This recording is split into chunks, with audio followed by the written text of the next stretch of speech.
বলছিলাম কি মানে মা আসলে মাকে বৃদ্ধাশ্রমে রেখে আসলে কেমন হয়, মায়ের সময়ও ভালো কেটে যেত, মা সুস্থ থাকতো। হ্যাঁ রে, তুমি সত্যি বলেছো, কিন্তু এটা ভাবার বিষয়, ভেবে টেবে বলবো। এখন আমার অফিসে যাওয়ার সময় হয়েছে, এখন অফিস গেলাম। ঠিক আছে।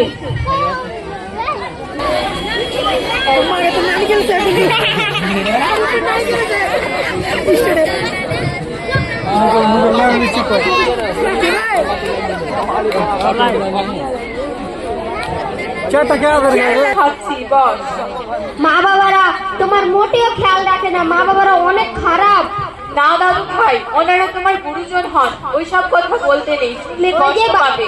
ওই যে বাবা এসে গেল, তুমি বাবার সাথে কথা বলো, আমি খেলতে গেলাম। বাবা আমি খেলতে গেলাম। ঠিক আছে, আমার সঙ্গে কিছু কথা ছিল। কি কথা বাবা? মা, তোমাকে না জানিয়ে আমরা একটা অন্য সিদ্ধান্ত নিয়ে ফেলেছি। কি সিদ্ধান্ত? আমরা একটা অন্য ঘর তৈরি করেছি, সেখানে ঝুট ঝামেলার জন্য তোমাকে আমার বন্ধুর বাড়িতে 2 দিন থাকতে হবে। ঠিক আছে বাবা, তুই যা ভালো বুঝিস তাই কর। ঠিক আছে, মানা এত বলে তোমার ব্যাগটা গুছিয়ে নিতে বলছি। ঠিক আছে। ভারী আমাকে দাও। না বৌমা, কোনো অসুবিধা নেই, আমি নিয়ে যেতে পারবো। ঠিক আছে।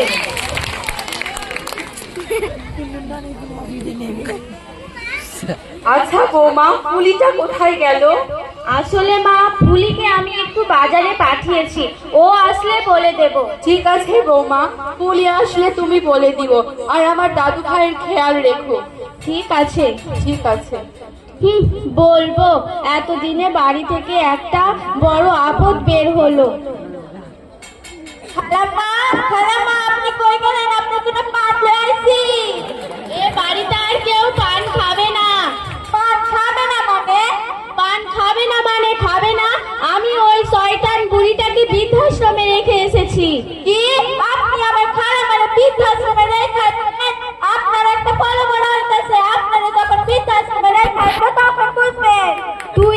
তুই এখানে দাঁড়িয়ে বেশি বড় ডায়লগ না ছেড়ে তুই এখান থেকে যা, দে কাজ কর গিয়ে। ও আমি তো কাজের মেয়ে, আমার কথা তো কোনো মূল্য নেই। চল আমি কাজে যাচ্ছি। কাজের মেয়ের আবার বড় বড় ডায়লগ।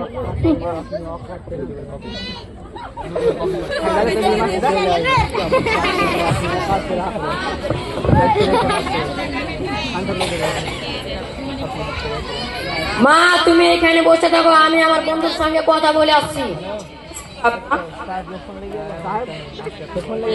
আসসালামু আলাইকুম। ওয়ালাইকুম আসসালাম, বসেন। আমি রোহান শেখ বলছি যে কাল রাতে আমার তোমার সঙ্গে কথা হয়েছিল। হ্যাঁ, চিনতে পেরেছি। আপনার মায়ের নাম বলুন। রহিমা বেগম। আপনার মায়ের বয়স কত? 75। হ্যাঁ, সব বুঝতে পেরেছি। যান, আপনার মাকে 5 নম্বর রুমে বসিয়ে দিয়ে আসুন। ঠিক আছে।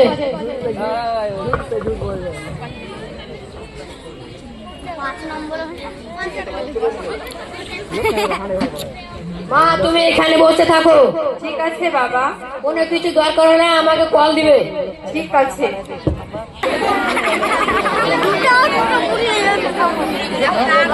বুবু, আরে ও বুবু, তোমার কাছে পান আছে?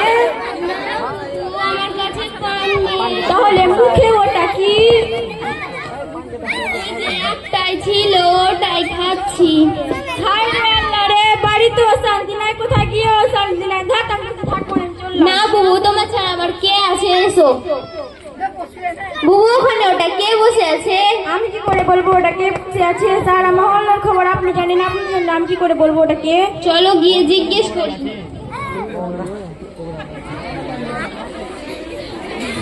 আসসালামু আলাইকুম। ওয়ালাইকুম সালাম, বসে। এখানে নতুন এসেছেন? হ্যাঁ, আমি এখানে নতুন এসেছি। আমার ছেলে বলেছে পুলি নিয়ে যাবে। সব ছেলেরাই এ কথা বলে, কিন্তু পরে আর কেউ নিতে আসে না। আরে আপনি মনে হয় ভুল বুঝছেন, আমার ছেলে ওই রকম না। ছেলে মেয়েদের শিক্ষা দিয়ে কোনো লাভ